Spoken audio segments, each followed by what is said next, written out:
শিক্ষকতাটা একটু পরে শুরু করেছি। আমি ইন্ডাস্ট্রিতে যেহেতু আমি বাংলাদেশ টেক্সটাইল মিলস কর্পোরেশনে চাকরি করতাম, সরকারি এন্টারপ্রাইজ, সেই সুবাদে ওইখানে এসে জয়েন করা লাগে, কারণ আমি ছুটি নিয়ে গিয়েছিলাম তো হায়ার স্টাডিজে, এবং এসে ওইখানে জয়েন করা লাগে। এটা বিধি তাই বলে, নীতিমালাতে তাই ছিল। তো জয়েন করার পরে বছরখানেক চাকরি করি। সেই পরে দেখলাম যে প্রাইভেট ইন্ডাস্ট্রি খুব ডেভেলপ করে, বিশেষ করে ফিনিক্স, তারপরে বেক্সিমকো, এই ধরনের শিল্প প্রতিষ্ঠান গড়ে উঠে বাংলাদেশে। পায়োনিয়ার ছিল বাংলাদেশের টেক্সটাইল শিল্পের উন্নয়নে বা টেক্সটাইলের জাগরণে এরা খুব ভূমিকা রাখে। তো সেই সুবাদে ওরা একটি নতুন প্ল্যান করতেছিল ইন্ডাস্ট্রি, বেক্সিমকো শিল্প পার্ক, ইন্ডাস্ট্রিয়াল পার্কে। ওইখানে আমি স্পিনিং ইন্ডাস্ট্রিতে আমার চাকরি করার প্রথম সুযোগ হয়। নতুন একটি ইন্ডাস্ট্রি চালু করা শুরু হয়েছিল সেই সময়, এবং ইন্ডাস্ট্রিতে আমার সেই জীবন শুরু হয়। এবং তারপরে যেহেতু পাবলিক এন্টারপ্রাইজে কাজ করেছি, মন্য টেক্সটাইল মিলে, এবং পরবর্তীতে বেক্সিমকো ইন্ডাস্ট্রিতে কাজ করেছি 7-8 বছর। তো সব মিলে ইন্ডাস্ট্রি কাজ করার পরে মানসিকতা একটা ছিল, যেহেতু হায়ার স্টাডিজ করেছি, যেহেতু আমার শিক্ষা, আমার এই জ্ঞানটা আমি আমার ছাত্রছাত্রীদের মধ্যে যদি ছড়ানো যায়, শিক্ষায় যদি ভূমিকা রাখা যায়, তাহলে why not I impart my experience and education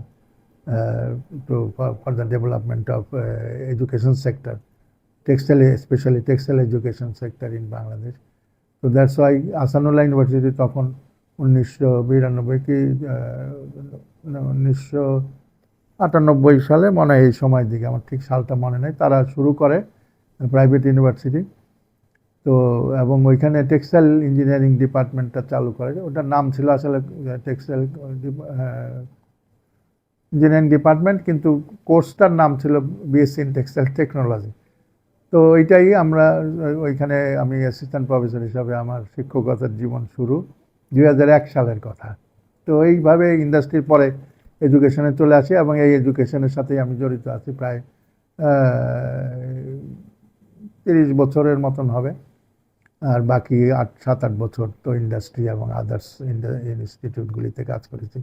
আমি বাংলাদেশ, এখানে একটি প্রতিষ্ঠান আছে বলা উচিত যে ডিরেক্টরেট অফ টেক্সটাইল, এখন একটা যে প্রতিষ্ঠান সরকারি, সম্পূর্ণ সরকারি, ওইখানেও কিন্তু আমাদের চাকরির সুযোগ ছিল সেই সময়। এবং আমরা একসাথে, আমাদের ওই সময় কিন্তু চাকরির অনেক সুযোগ ছিল, বিশেষ করে সরকারি প্রতিষ্ঠানগুলিতে।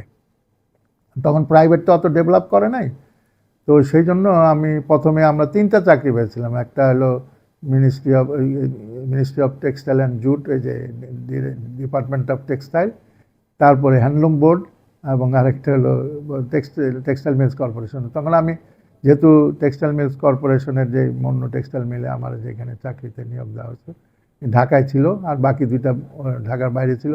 এবং যেহেতু বিটিএমসি একটি নাম করা শিল্প মানে অর্গানাইজেশন প্রাইভেট পাবলিক সেক্টরে, তো সেই জন্য এখানে আমি জয়েন করি।